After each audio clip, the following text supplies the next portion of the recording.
الحمد لله الذي خلق فسوى والذي قدر فهدى نحمده ونستعينه ونستغفره ونؤمن به ونتوكل عليه ونعوذ بالله من شرور أنفسنا ومن سيئات أعمالنا من يهده الله فلا مضل له ومن يضلل فلا هادي له أشهد أن لا إله إلا الله وحده لا شريك له وأشهد أن محمدا عبده ورسوله أرسله بالهدى ودين الحق ليظهره على الدين كله ولو كره المشركون اللهم صل على محمد وعلى آل محمد كما صليت على إبراهيم وعلى آل إبراهيم وبارك على محمد وعلى آل محمد كما باركت على إبراهيم وعلى آل إبراهيم إنك حميد مجيد أما بعد فإن أصدق الحديث كتاب الله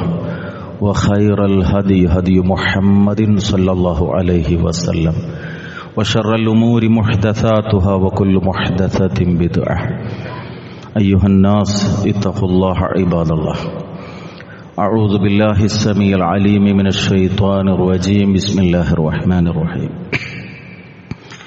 ويسألونك عن المحيض قل هو أذى فاعتزلوا النساء في المحيض ولا تقربوهن حتى يطهرن فإذا تطهرن فأتوهن من حيث أمركم الله إن الله يحب التوابين ويحب المتطهرين رب اشرح لي صدري ويسر لي أمري واحلل عقدة من لساني يفقهوا قولي ബഹുമാനരായ സത്യവിശ്വാസികളെ, സർവശക്തനും കാരുണ്യവാനുമായ റബ്ബ് സുബ്ഹാനഹു വ തആലയുടെ ആജ്ഞകളും നിർദ്ദേശങ്ങളും ജീവിതത്തിൻ്റെ എല്ലാ മേഖലകളിലും പരമാവധി സൂക്ഷിച്ചുകൊണ്ട് മുത്തഖീങ്ങളായുള്ളൊരു ജീവിതത്തിനു വേണ്ടി പരിശ്രമിക്കണമെന്ന് സ്വന്തത്തെയും നിങ്ങളെയും ഓർമ്മപ്പെടുത്തുന്നു.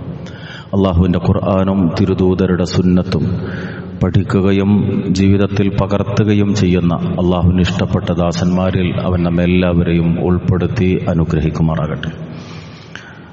വിശ്വാസിയെ സംബന്ധിച്ചിടത്തോളം മാനസികമായ വിശുദ്ധി എന്നത് അതിപ്രാധാന്യമുള്ള കാര്യമാണ്.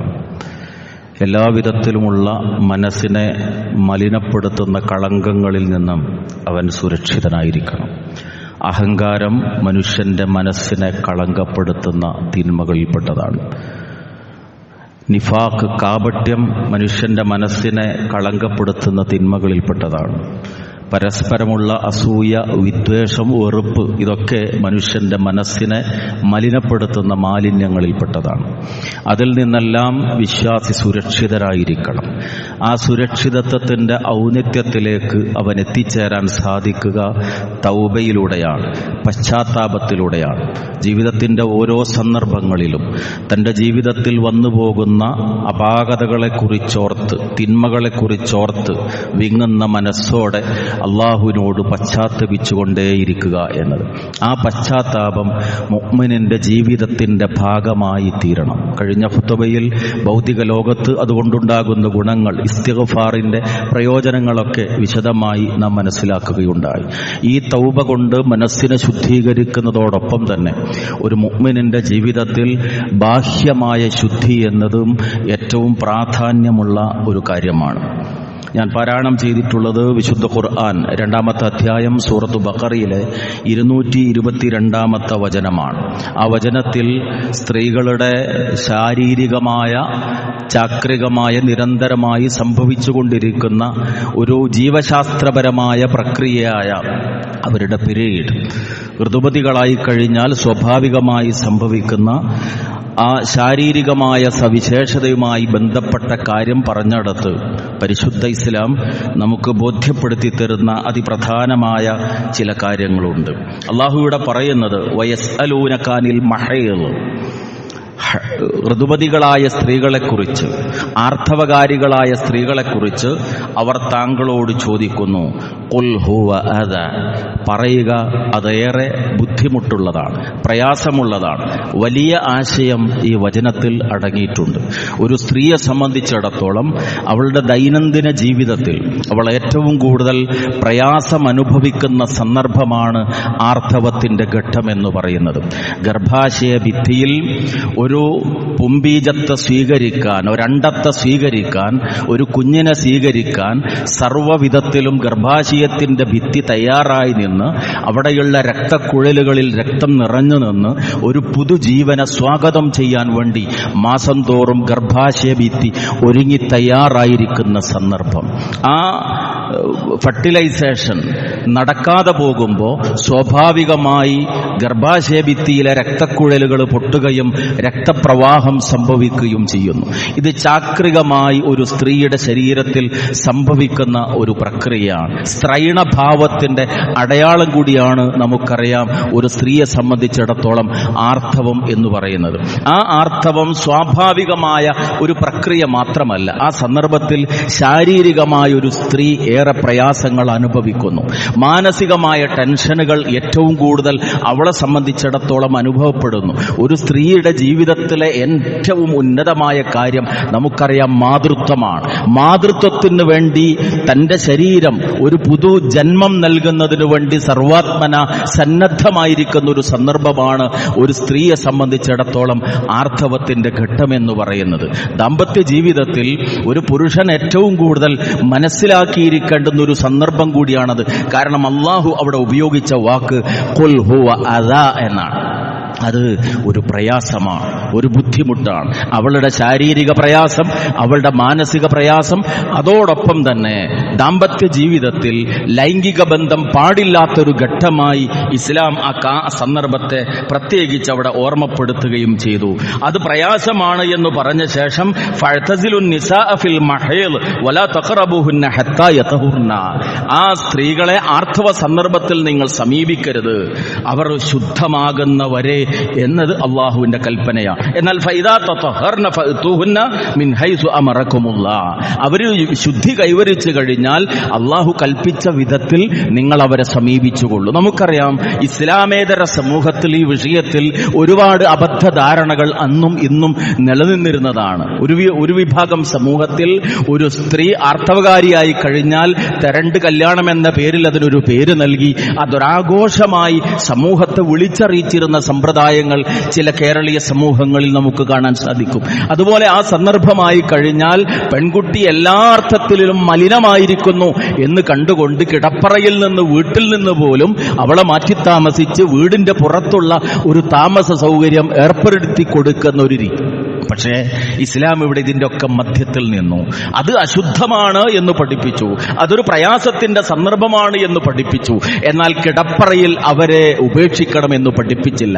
ആയിഷ റളിയല്ലാഹു തആല അൻഹ പറയുന്നു, പ്രവാചകൻ ഞാൻ ആർത്തവകാരിയായിരുന്ന സന്ദർഭത്തിൽ ദാമ്പത്യ ബന്ധമല്ലാത്തതെല്ലാം ഞങ്ങൾക്കിടയിൽ നടക്കുമായിരുന്നു എന്നാണ്. ആ ഭാഗത്തെ ശ്രദ്ധാപൂർവം സുരക്ഷിതമായി സൂക്ഷിക്കാൻ ആവശ്യപ്പെടുകയും ശാരീരികമായ മറ്റു വിധത്തിലുള്ള സമ്പർക്കങ്ങളിൽ തന്റെ ഇണയുമായി പ്രവാചകൻ ഏർപ്പെടുകയും ചെയ്തു എന്നാണ്. അപ്പോ അകറ്റി താമസിപ്പിക്കപ്പെടേണ്ടതോ അങ്ങേയറ്റം മലിനമായിരിക്കുന്നു എന്നതുകൊണ്ട് വീട്ടിൽ നിന്ന് പുറത്താക്കപ്പെടേണ്ടതോ അല്ല ആർത്തവ കാലഘട്ടം എന്ന് പരിശുദ്ധ ഇസ്ലാം പഠിപ്പിച്ചു. നമുക്കറിയാം കേരളീയ സമൂഹത്തിൽ ഏതാനും വർഷങ്ങൾക്ക് മുമ്പ് ആർത്തവം അശുദ്ധമാണോ അല്ലേ എന്നൊക്കെയുള്ള ബൗദ്ധികമായ സാമൂഹികമായ ചർച്ചകൾ ഏറെ നടന്നിട്ടുണ്ട്. ഇസ്ലാമിനെ സംബന്ധിച്ചിടത്തോളം വളരെ കൃത്യമാണ് ആ വിഷയത്തിലുള്ള കാഴ്ചപ്പാട്.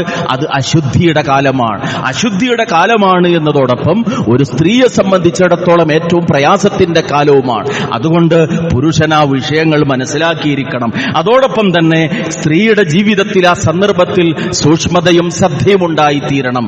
മാലിന്യം പേറുന്നൊരു സന്ദർഭത്തിലാണ് താൻ ഉള്ളത് എന്ന ബോധം അവൾക്കുണ്ടായിത്തീരണം. തന്റേതായ മാനസിക പ്രയാസങ്ങളെ അള്ളാഹുവിനെ കുറിച്ചുള്ള ഓർമ്മ കൊണ്ട് അതിനെ ഇല്ലായ്മ ചെയ്യാനുള്ള ശ്രമങ്ങൾ അവളുടെ ഭാഗത്തു നിന്നുണ്ടായിക്കൊണ്ടിരിക്കണം. ഇതേ വിധത്തിൽ തന്നെ ജീവിതവുമായി ബന്ധപ്പെട്ട സകല മാലിന്യങ്ങളുടെയും വിഷയത്തിൽ ഇസ്ലാമിന് വളരെ കൃത്യമായ സന്ദേശങ്ങൾ പഠിപ്പിക്കാനുണ്ട് എന്നതാണ്. ദാമ്പത്യ ജീവിതത്തിൽ ഏറെ ശ്രദ്ധിക്കേണ്ടുന്ന ആർത്തവ കാലത്തെക്കുറിച്ച് പറയുന്ന ഈ ആയത്തിന്റെ അവസാനം സൂറത്തു ബഖറയിലെ 222 ആയത്ത് അള്ളാഹു അവസാനിപ്പിക്കുന്നത് വളരെ ശ്രദ്ധേയമായ ഒരു കാര്യം പറഞ്ഞുകൊണ്ടാണ്. ഇന്നല്ലാഹ യുഹിബ്ബുത് തവ്വാബീൻ വയുഹിബ്ബുൽ മുതതഹിരീൻ.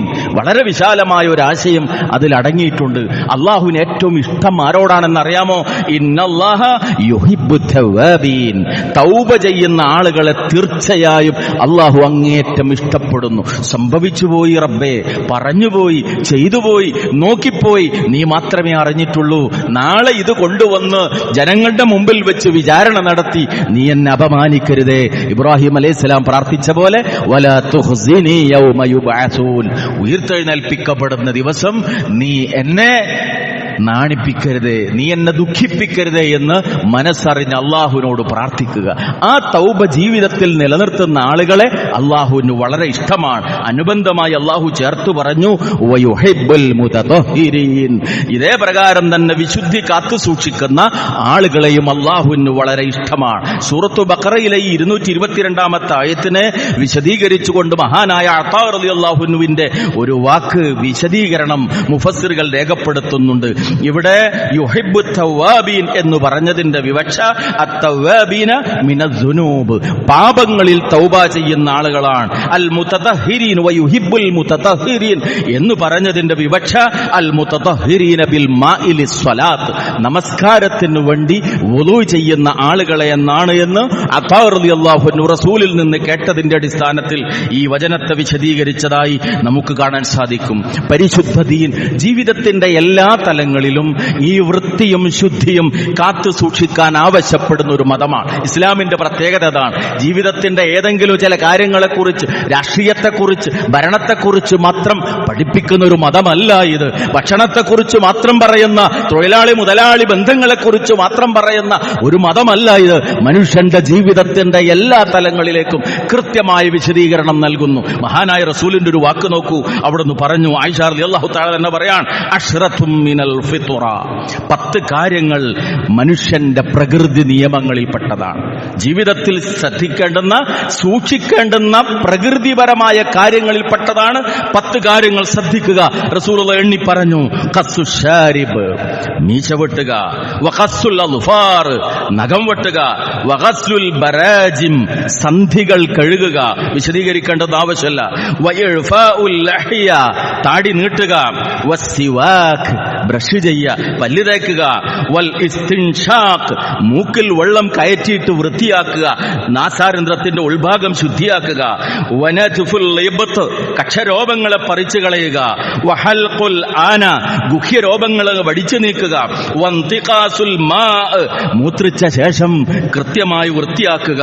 ഇങ്ങനെ 9 എണ്ണി പറഞ്ഞിട്ട് ഈ ഹദീസ് ഉദ്ധരിച്ച മിസ്അബ് റളിയല്ലാഹു അൻഹു പറയാണ്, വനസീതുൽ ആഷിറ, 10ാമത്തത് എന്റെ ഓർമ്മയിൽ നിന്ന് പോയി എന്നിട്ട് അദ്ദേഹം പറയാണ്, ഇല്ല അൻ തകൂനൽ മൽമന, അത് വായിൽ വെള്ളം കൊപ്പിളിക്കലാണ് എന്റെ ഓർമ്മ എന്നാണ്. ഇങ്ങനെ 10 കാര്യങ്ങൾ ജീവിതത്തിന്റെ ബാഹ്യമായ ശുദ്ധിയുമായി ബന്ധപ്പെട്ടത് അഷ്റഫുൽ ഖൽഖ് മുഹമ്മദുർ റസൂലുള്ളാഹി സ്വല്ലല്ലാഹു അലൈഹി വസല്ലം പഠിപ്പിച്ചു തന്നു. ഈ 10ഉം ഭൗതികമായി ചിന്തിക്കുമ്പോൾ തന്നെ നമുക്കറിയാം മനുഷ്യന്റെ ആരോഗ്യം കാത്തു സൂക്ഷിക്കുന്നതിൽ അതിപ്രധാനമാണ് എന്നത്. മീശ വെട്ടുന്നതിലും താടി നീക്കുന്നതിലും ഗുഹ്യരോമം കളയുന്നതിലും അതുപോലെ ബ്രഷ് ചെയ്യുന്നതിലും തുടങ്ങി നസാരന്ധ്രത്തെ ശുദ്ധീകരിക്കുന്നത് മുതൽ വായിൽ വെള്ളം കൊപ്പിളിക്കുന്നത് മുതൽ തുടങ്ങിയ മുഴുവൻ കാര്യങ്ങളും മനുഷ്യന്റെ ജീവിതത്തിലെ ആരോഗ്യ മേഖലയുമായി ബന്ധപ്പെട്ട കാര്യങ്ങളാണ്.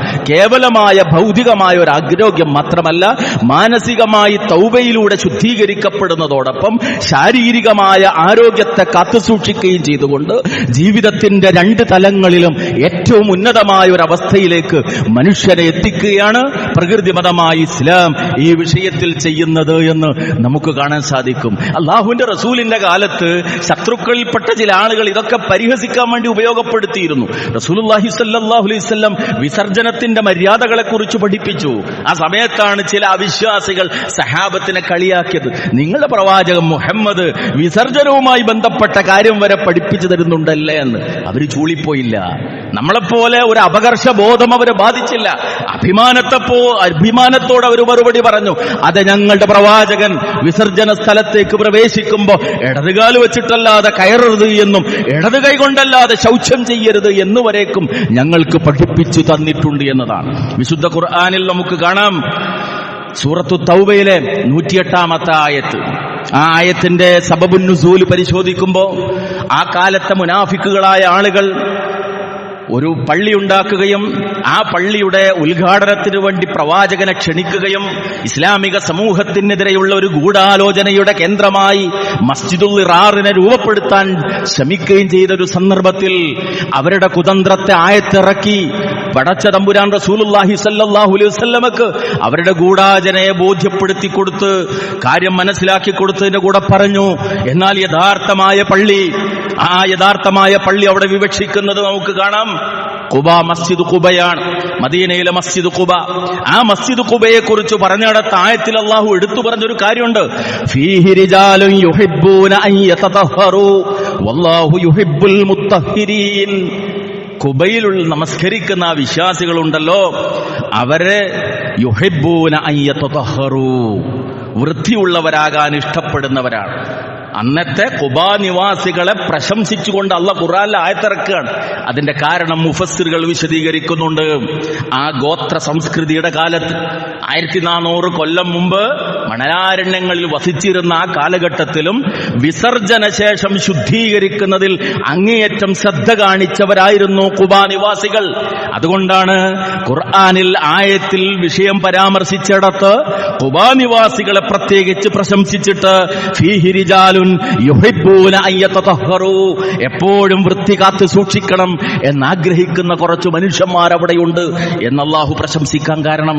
തുടർന്നും അതേ വചനത്തിൽ അല്ലാഹു പറയുന്നു, വല്ലാഹു യുഹിബ്ബുൽ മുത്തഹിരീൻ, വൃത്തി കാത്തു സൂക്ഷിക്കുന്ന ആളുകളെ അല്ലാഹുവിന് വലിയ ഇഷ്ടമാണ്.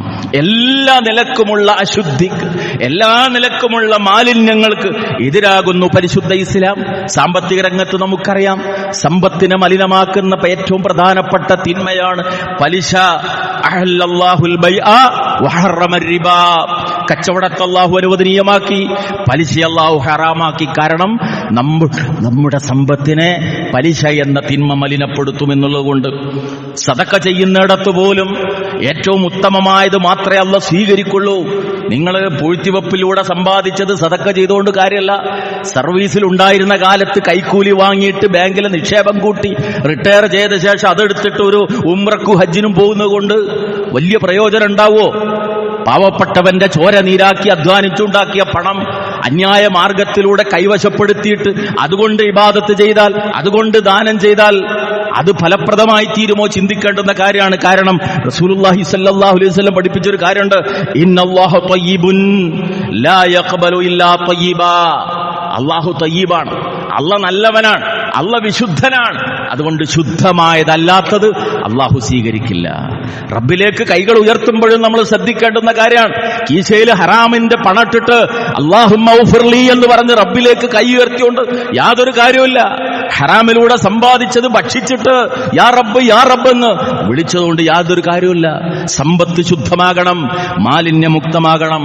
ഭക്ഷണത്തിന്റെ കാര്യത്തിൽ ഇസ്ലാം പഠിപ്പിച്ചു, യാ അയ്യുഹല്ലദീന ആമനൂ, വിശ്വാസികളെ എന്ന് വിളിച്ചുകൊണ്ട് റബ്ബിന്റെ കൽപ്പന, കുലൂ മിൻ തയ്യിബാതി മാ റസഖനാകും, നാം നിങ്ങൾക്ക് നൽകിയ വിഭവങ്ങളിൽ നിന്ന് ഉത്തമമായത് നിങ്ങൾ ഭക്ഷിക്കണം. വഷ്കുറൂലില്ലാ, അള്ളാഹുവിനോട് നന്ദി കാണിക്കുകയും ചെയ്യണം. ഇൻ കുന്തും ഇയ്യാഹു തഅബുദൂൻ, നിങ്ങൾ അവനെയാണ് ആരാധിക്കുന്നതെങ്കിൽ. ഗുണപരമായി നന്നാകണം, സമ്പാദിച്ച മാർഗവും നന്നാകണം. സമ്പത്തിന്റെ കാര്യത്തിൽ മാലിന്യമുക്തമാകണം.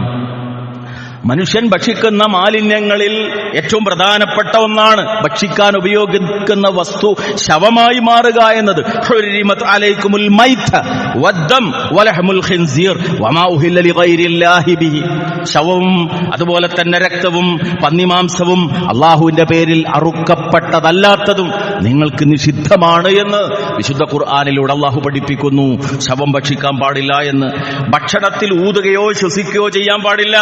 ഇബ്നു ഇബ്നു അബ്ബാസ് റളിയല്ലാഹു അൻഹു പറയുന്നു, റസൂലുള്ളാഹി സ്വല്ലല്ലാഹു അലൈഹി വസല്ലമയെ കുറിച്ച് നഹാ അൻ യുതനഫസ ഫിൽ ഇനാ ഔ യുൻഫഖ ഫീഹി, പാത്രത്തിൽ ഊതുന്നതും പാത്രത്തിൽ ശ്വസിക്കുന്നതും റസൂലുള്ളാഹി സ്വല്ലല്ലാഹു അലൈഹി വസല്ലം നിരോധിച്ച കാര്യങ്ങളിൽപ്പെട്ടതാണ്. നിശ്വാസവായു, ഉച്ഛ്വാസവായു അതുമായി കലരാൻ പാടില്ല എന്നർത്ഥം. ഭക്ഷണം ശുദ്ധമാകണം, സമ്പത്ത് ശുദ്ധമാകണം, ഭക്ഷണം ശുദ്ധമാകണം, വസ്ത്രം ശുദ്ധമാകണം. അത്ഹുറു ശത്റുൽ ഈമാൻ, വിശ്വാസത്തിന്റെ പകുതിയാണ് ശുദ്ധി എന്ന് പറയുന്നത്. അതുകൊണ്ട് ജീവിതത്തിന്റെ എല്ലാ സന്ദർഭങ്ങളിലും ശുദ്ധി കാത്തു സൂക്ഷിക്കാൻ സാധ്യമാകുന്ന ഒരു വ്യവസ്ഥയാണ് ഇസ്ലാം മുന്നോട്ട് വെച്ചത് എന്ന് കാണാൻ സാധിക്കും. അല്ലാഹുവിന്റെ റസൂൽ സല്ലല്ലാഹു അലൈഹി വസല്ലം ചോദിക്കുകയാണ്, നിങ്ങളിൽ ഒരാളുടെ വീടിന്റെ സമീപത്തുകൂടി ഒരു നദി ഒഴുകുന്നുണ്ട്, അതിൽ നിന്ന് നിങ്ങൾ 5 നേരം കുളിക്കുന്നുവെങ്കിൽ നിങ്ങളുടെ ദേഹത്ത് വല്ല മാലിന്യവും അവശേഷിക്കുമോ? ഒരിക്കലുമില്ല എന്ന് സഹാബത്ത് മറുപടി പറയും. അതേ പ്രകാരമാണ് 5 നേരത്തെ നമസ്കാരം.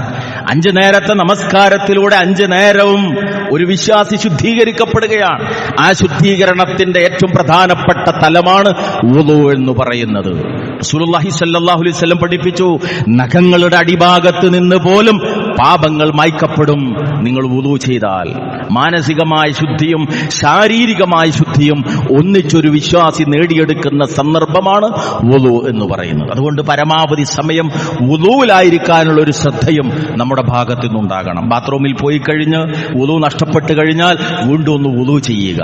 പെട്ടെന്നൊരു നിമിഷം നമ്മൾ മരിക്കുകയാണെങ്കിൽ ആ ശുദ്ധിയോടുകൂടി റബ്ബിലേക്ക് യാത്രയാകാൻ സാധിക്കുക. എത്ര വലിയ സൗഭാഗ്യമാണ് സഹോദരങ്ങൾ. അതുകൊണ്ട് വുളുവിനെ സ്നേഹിക്കുകയും വുളു ഉള്ളവരായി മാറാൻ ശ്രമിക്കുകയും ചെയ്യുക. അതോടൊപ്പം തന്നെ മാലിന്യങ്ങളെ സംബന്ധിച്ചിടത്തോളം അള്ളാഹു ഈ പ്രപഞ്ചത്തിൽ വെച്ചിട്ടുള്ള വലിയൊരു സംവിധാനമാണ്. അള്ളാഹു യുക്തിമാനാണ്. ഒന്ന് ചീഞ്ഞാൽ മറ്റൊന്ന് വളമാകുക എന്നത് ഈ പ്രകൃതിയെ മാലിന്യമുക്തമാക്കാൻ അള്ളാഹു ചെയ്തിട്ടുള്ള ബുദ്ധിപരമായ ഒരു സംവിധാനമാണ്. അതോടൊപ്പം മാലിന്യങ്ങളെ ഭക്ഷിക്കുന്ന ജന്തുജാലങ്ങളെയും അള്ളാഹു ഏർപ്പെടുത്തി, കൊത്തിത്തുന്നതും അല്ലാത്തതുമായ എല്ലാം. ഇവിടെ ഒരു മാലിന്യവും നിലനിൽക്കാത്ത വിധത്തിലാണ് പ്രപഞ്ചത്തിൽ പടച്ച തമ്പുരാൻ സംവിധാനം. ഒരു കോഴിമുട്ടയിൽ പോലും എത്ര വലിയ അത്ഭുതമുണ്ട് എന്ന് നമുക്ക് കാണാൻ സാധിക്കും. ഏതൊരു ഭൗതികമായ പ്രക്രിയ അല്ലെങ്കിൽ ഒരു കെമിക്കൽ പ്രോസസ്സിംഗ് നടക്കുമ്പോൾ അവിടെ ഒരു വേസ്റ്റ് ഉണ്ടാകും. ഏതൊരു പ്രൊഡക്ഷനിൽ ഒരു വേസ്റ്റ് ഉണ്ടാകും. നമുക്കറിയാം, കേരളത്തിൽ പ്രത്യേകിച്ച് ഇന്നും ചർച്ച ചെയ്യപ്പെടാറുള്ളതാണ് വ്യവസായ മാലിന്യങ്ങൾ. ഇപ്പൊ പുതിയൊരു ടേം കൂടി കടന്നു വന്നിട്ടുണ്ട്, ഈ മാലിന്യം എന്ന. ഇലക്ട്രോണിക് മാലിന്യം സാമൂഹിക ദുരന്തമായി മാറുകയാണ്. പക്ഷെ നമ്മളൊരു കോഴിമുട്ട നോക്കൂ. ഒരു കോഴിമുട്ടയിൽ 21 ദിവസത്തിനുള്ളിൽ എത്ര രാസപ്രക്രിയകൾ നടക്കുന്നുണ്ട്. ഒരു കുഞ്ഞവിടെ രൂപപ്പെട്ടു വരുന്നുണ്ട്. പക്ഷേ ആ പ്രക്രിയ നടക്കുമ്പോൾ, ആ പ്രൊഡക്ഷൻ നടക്കുമ്പോൾ അവിടെ ഒരു വേസ്റ്റ് ഉണ്ടാകില്ല, തീർച്ചയായും ഉണ്ട്. പക്ഷേ കോഴിമുട്ടയിൽ ഈ രാസപ്രക്രിയ നടക്കുമ്പോഴുള്ള വേസ്റ്റ് എങ്ങനെ പുറന്തള്ളപ്പെടുന്നത് അത്ഭുതകരമാണ്. അവിടെ കുഞ്ഞ് രൂപപ്പെടുമ്പോൾ ഉണ്ടാകുന്ന മാലിന്യം കോഴിക്കുഞ്ഞിന്റെ വയറ്റിനുള്ളിൽ അള്ളാഹു നിക്ഷേപിക്കുന്നു. അതുകൊണ്ട് നമുക്ക് കാണാം, ഒരു മുട്ട വിരിഞ്ഞു വന്നാൽ ആദ്യം ചെയ്യേണ്ട കോഴിക്കുഞ്ഞ് വിസർജിക്കുകയാണ്. അന്ന് വരെ ഭക്ഷണം കഴിച്ചിട്ടില്ലാത്ത ഈ കുഞ്ഞിൽ ഈ വിസർജ്യം ഇവിടുന്ന് വന്ന അതിന്റെ നിർമ്മാണ ഘട്ടത്തിൽ മുട്ടത്തോടിനുള്ളിൽ വെച്ച് നടന്നിരുന്ന പ്രക്രിയയുടെ ഫലമായി ഉണ്ടാകുന്ന വേസ്റ്റ് ആ കോഴിക്കുഞ്ഞിന്റെ ശരീരത്തിനുള്ളിൽ പാക്ക് ചെയ്തിട്ടാണ് അള്ള ഈ ഭൂമിയിലൊക്കെ ആ കുഞ്ഞിനെ അയക്കുന്നത്. അതുകൊണ്ട് ഇവിടെ വന്നാൽ ഉടനെ അത് വിസർജനം നടത്തുന്നു. എത്ര ഫലവത്താണ്, എത്ര മാതൃകാപരമാണ് അള്ളാഹുവിന്റെ വേസ്റ്റ് മാനേജ്മെന്റ് എന്ന് നമുക്ക് കാണാൻ സാധിക്കും. പക്ഷെ ഇന്ന് പുരോഗമിച്ച യുഗത്തിൽ ആധുനിക മനുഷ്യന്റെ മുമ്പിലുള്ള വലിയൊരു പ്രശ്നം വേസ്റ്റ് മാനേജ്മെന്റാണ്. നഗരങ്ങൾ വീർപ്പുമുട്ടുന്നു, ജലം മലിനമാകുന്നു, കുളങ്ങൾ പുഴകൾ മലിനമാകുന്നു. സാമൂഹിക ദുരന്തമായി വേസ്റ്റ് മാനേജ് മാറുകയാണ്. എന്തേ കാരണം? മനുഷ്യന്റെ കൈകടത്തലാണ്, മനുഷ്യൻ നടത്തിക്കൊണ്ടിരിക്കുന്ന അതിക്രമമാണ്. അതുകൊണ്ട് വിശ്വാസികൾക്ക് ഇവിടെയൊക്കെ ഒരു ബാധ്യതയുണ്ട്. എന്റെ വീട്ടിലെ വേസ്റ്റ്, എന്റെ മാലിന്യങ്ങൾ, എന്റെ ഭക്ഷണ മാലിന്യങ്ങൾ, ഇതൊന്നും മറ്റൊരാൾക്ക് ഉപദ്രവാകാൻ പാടില്ല. റസൂലുള്ള മുസ്ലിമിന് നൽകിയ വ്യാഖ്യാനം എന്താ? അൽ മുസ്ലിമു മൻ സലിമൽ മുസ്ലിമൂന മിൻ ലിസാനിഹി വയദിഹി. ഏതൊരാളുടെ നാവിൽ നിന്നും കയ്യിൽ നിന്നും മറ്റു മുസ്ലിങ്ങൾ സുരക്ഷിതനാകുന്നുവോ അവനാണ് യഥാർത്ഥ മുസ്ലിം. നമ്മുടെ നാവ് കൊണ്ട് മറ്റൊരാൾക്ക് ഉപദ്രവം ഉണ്ടാകാൻ പാടില്ല, നമ്മുടെ കൈ കൊണ്ട് മറ്റൊരാൾക്ക് ഉപദ്രവം ഉണ്ടാകാൻ പാടില്ല. നമ്മുടെ കൈ കൊണ്ട് വലിച്ചെറിയുന്ന മാലിന്യം അയൽക്കാരനും നാട്ടുകാർക്കും ശല്യമാകുമ്പോൾ നമ്മൾ എങ്ങനെ ഒരു മുസ്ലിമായി തീരും? അതുകൊണ്ട് വേസ്റ്റ് മാനേജ്മെന്റ് ശ്രദ്ധിക്കണം. അത് പഞ്ചായത്ത് പഞ്ചായത്തിന്റെ റൂൾ അനുസരിച്ച് പുതിയ ബിൽഡിംഗ് ഉണ്ടാക്കുമ്പോൾ ഒരു കുഴി കുഴിക്കുക എന്നുള്ള നിയമപരമായ കാര്യം മാത്രമല്ല, മുഅ്മിൻ ഓരോ സന്ദർഭത്തിലും ഈ വിഷയത്തിൽ കൃത്യമായ ധാരണയുണ്ടാകണം. കാരണം ഇസ്ലാമികമായ സൂക്ഷ്മതയുടെ ബാധ്യതയുടെ ഭാഗമാണ് വേസ്റ്റ് മാനേജ്മെന്റ് എന്ന് പറയുന്നത്. ടോയ്ലറ്റിന്റെ കാര്യം വീട്ടിലെ ശ്രദ്ധിക്കേണ്ടതാണ്. അള്ളാഹുവിന്റെ റസൂൽ സല്ലല്ലാഹു അലൈഹി വസല്ലം പഠിപ്പിച്ചത് മാലിന്യം ഇഷ്ടപ്പെടുന്ന ഒരു വിഭാഗം ഉണ്ട്. ആരാണത്? അത് പിശാചുക്കളാണ്. അവർക്കിഷ്ടം മാലിന്യമാണ്, അവർക്കിഷ്ടം ദുർഗന്ധമാണ്. മുഅ്മിനിന്റെ വീടും മുഅ്മിനിന്റെ പരിസരവും അതുകൊണ്ട് തന്നെ അതിൽ നിന്ന് മുക്തമായി തീരണം. നമ്മുടെ കുട്ടികളെ കൊച്ചുനാളുകൾ മുതൽ തന്നെ നമ്മൾ ശീലിപ്പിക്കണം. ഇന്ന് പുതിയ തലമുറയിലൊക്കെ കണ്ടുവരുന്ന പ്രത്യേകത, പ്രത്യേകിച്ച് ഹോസ്റ്റൽ ലൈഫിലൊക്കെ ആ പ്രായത്തിലുള്ള മക്കളുള്ളവർക്കറിയാം, പഴയ തലമുറയിൽ നിന്നൊക്കെ മാറിയിട്ടുണ്ട്. 4-5 ദിവസം കുളിച്ചിട്ടില്ലെങ്കിൽ വലിയത് കുഴപ്പമില്ല, ഞാൻ കുറ്റപ്പെടുത്തുകയല്ല, അവരൊക്കെ ആയിട്ട് അടുത്ത് ബന്ധമുള്ളത് കൊണ്ട് പറയാം. ഒരേ വസ്ത്രം 5-6 ആളുകൾ മാറി മാറി ഇടും ഹോസ്റ്റൽ ലൈഫിൽ. ആരും അലക്കൂല. ഒരാൾ ഇട്ടത് അഴിച്ചു വെച്ചാൽ ഹാങ്കറിന്റെ മുകളിൽ പിറ്റേന്ന് മറ്റവനെടുത്തിട്ടും. ഇതൊക്കെ ഒരു ശൈലിയായി പുതിയ തലമുറയിൽ നിന്ന് മാറിക്കൊണ്ടിരിക്കുകയാണ്. കൃത്യമായ പാഠം നമ്മുടെ മക്കൾക്ക് നമ്മൾ പഠിപ്പിച്ചു കൊടുക്കണം. കൊച്ചുനാളുകളിൽ തന്നെ വൃത്തിബോധം, അവരിയ്ക്കുന്ന റൂമാണെങ്കിലും അവർ വായിക്കാനിരിക്കുന്ന ചുറ്റുപാടുകളാണെങ്കിലും ഹോസ്റ്റലിലെ റൂമാണെങ്കിലും. ഇന്നലെ ഒരു രക്ഷിതാവ് മകനെ ഹോസ്റ്റലിൽ ചേർത്താൻ വേണ്ടി പോയപ്പോ അദ്ദേഹം പറഞ്ഞു, ഞാൻ അവിടെ ആക്കാതെ പോകുന്നു, കാരണം ആ റൂമിലേക്ക് കയറി ചെന്നപ്പോ കോളേജ് തുടങ്ങിയ കാലം മുതലുള്ള വേസ്റ്റ് മുഴുവൻ ആ റൂമിൽ. എങ്ങനെയാ ഞാൻ എന്റെ മകനെ അവിടെ താമസിപ്പിക്കുക? മുസ്ലിം കുട്ടികൾ താമസിക്കുന്ന റൂമുകളാണ്. ശ്രദ്ധിക്കണം നമ്മൾ. ഇത് വിശ്വാസത്തിന്റെ ഭാഗമാണ്, ജീവിതത്തിന്റെ ഭാഗമായി ഒരു മുസൽമാനിൽ വളർന്നു വരേണ്ടുന്ന സംസ്കാരമാണ്. ആർത്തവുമായി ബന്ധപ്പെട്ട കാര്യം പറഞ്ഞതിന്റെ അനുബന്ധമായി പരിശുദ്ധ ദീൻ നമുക്ക് ബോധ്യപ്പെടുത്തി തന്നിട്ടുള്ളത്. അതുകൊണ്ട് ഈ വിഷയങ്ങളെല്ലാം മാതൃകാപരമായ ഉമ്മത്തു മുസ്ലിമ, സുരക്ഷിതമായ ഒരു സമൂഹം എന്നുള്ള നിലക്ക്, മധ്യമമായ ഒരു സമൂഹം എന്നുള്ള നിലക്ക്, മാതൃകാപരമായ ഒരു സമൂഹം എന്നുള്ള നിലക്ക് നമ്മൾ ജീവിക്കുന്ന സമൂഹത്തിലെ ഇതര മതസ്ഥരെയും ഇതര ആദർശത്തിന്റെ വക്താക്കളെയും ഇത് ബോധ്യപ്പെടുത്തി കൊടുക്കാൻ നമുക്ക് സാധിക്കണം. നമ്മൾ ജോലി ചെയ്യുന്ന ഒരു ഓഫീസിൽ നമ്മൾ കൃത്യമായി വേസ്റ്റ് ബാസ്ക്കറ്റ് സൂക്ഷിക്കുകയും അതിൽ നിക്ഷേപിക്കുകയും ചെയ്യുന്നെങ്കിൽ ഇതൊരു ഒഫീഷ്യൽ റൂൾ എന്നുള്ള നിലക്ക് മാത്രമല്ല, ഇതെന്റെ മതം പഠിപ്പിച്ചതാണ് എന്നത് ജീവിതത്തിലൂടെ ബോധ്യപ്പെടുത്തി കൊടുക്കാൻ നമുക്ക് സാധ്യമാവുകയും ചെയ്യണം. അപ്പോഴാണ് നമ്മൾ ഇസ്ലാമിന്റെ ജീവിക്കുന്ന പതിപ്പുകളായി മാറുന്നത്. അള്ളാഹു മഹത്തായി ദീനിന്റെ ഇസ്സത്ത് മുറുകെ പിടിച്ച് ജീവിതത്തിന്റെ എല്ലാ തലങ്ങളിലും ഇസ്ലാമിന്റെ മാർഗനിർദ്ദേശങ്ങളെ പകർത്തുന്ന, അള്ളാഹുവിന് ഇഷ്ടപ്പെട്ട തൗബയിലൂടെ മനസ്സിനെയും ശുദ്ധിയിലൂടെ ശരീരത്തെയും കൃത്യമായി കാത്തു സൂക്ഷിക്കുന്ന അള്ളാഹുവിന്റെ അടിമകളിൽ നമ്മെ എല്ലാവരെയും ഉൾപ്പെടുത്തി അനുഗ്രഹിക്കുമാറാകട്ടെ.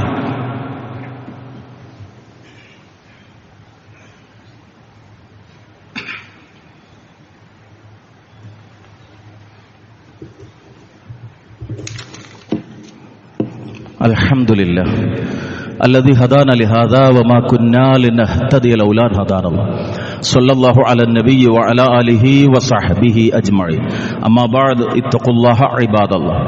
അള്ളാഹുവിനെ സൂക്ഷിച്ചുകൊണ്ട് ജീവിതത്തിന്റെ ഉള്ളും പുറവും പരിശുദ്ധമായി കാത്തു സൂക്ഷിക്കാൻ ശ്രദ്ധിക്കണമെന്ന് സ്വന്തത്തെ മറക്കാതെ നിങ്ങൾ ഓരോരുത്തരെയും ഒരിക്കൽ കൂടി ഓർമ്മപ്പെടുത്തുകയാണ്. വിശ്വാസിയെ സംബന്ധിച്ചിടത്തോളം ജീവിതം ഒഴുക്കുവെള്ളത്തിന്റെ ഉപരിതലത്തിലെ തൊണ്ടുപോലെ ചിന്തയില്ലാതെ മുന്നോട്ട് നീങ്ങേണ്ടതല്ല. ഓരോ സന്ദർഭത്തിലും ഞാൻ എന്തിനു വേണ്ടി ജീവിക്കുന്നു, ഞാൻ എങ്ങോട്ട് പോകുന്നു, എന്റെ ജീവിതത്തിന്റെ ലക്ഷ്യമെന്താണ്, അർത്ഥമെന്താണ് എന്ന ഗൗരവതരമായ ചിന്ത മുഅ്മിനിന്റെ മനസ്സിൽ ഏത് സന്ദർഭത്തിലും ഉണ്ടാകണം. ന്യൂ ഇയർ നമുക്കറിയാം, നമ്മൾ ജീവിക്കുന്ന സമൂഹത്തിൽ പലപ്പോഴും ചർച്ചയാകാറുള്ള ഒരു സന്ദർഭമാണ്. ജനുവരി 1 വരുമ്പോൾ പലപ്പോഴും ലഹരിയുടെ അകമ്പടിയോടുകൂടി ആഘോഷങ്ങളോടുകൂടി ന്യൂ ഇയർ സ്വീകരിക്കപ്പെടാറുണ്ട്.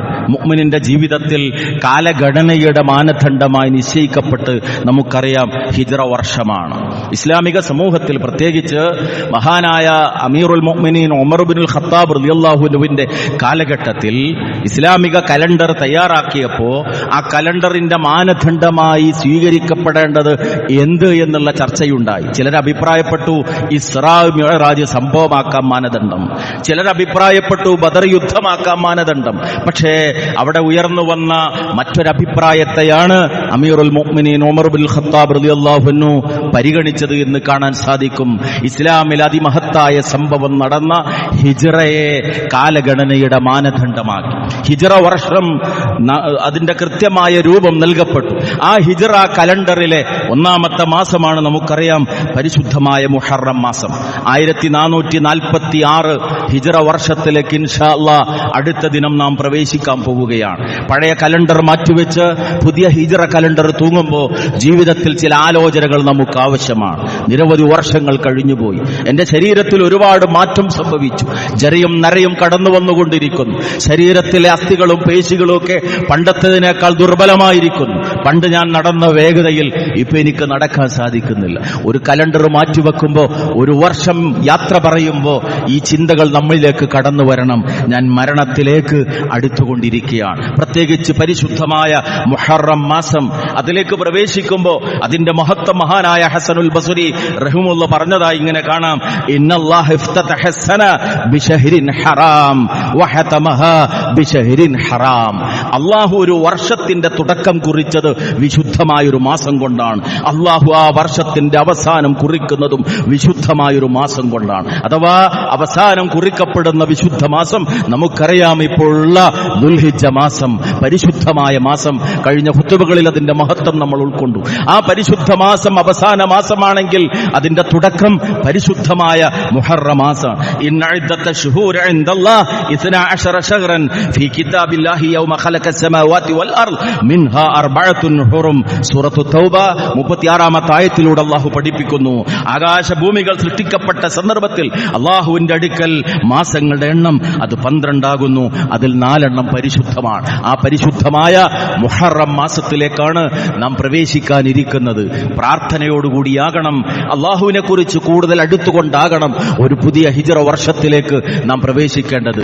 ദീനുമായി ബന്ധപ്പെട്ട ഒരു പ്ലാനിംഗ് നമ്മുടെ ജീവിതത്തിൽ ഉണ്ടാക്കാൻ നമ്മൾ ശ്രദ്ധിക്കണം.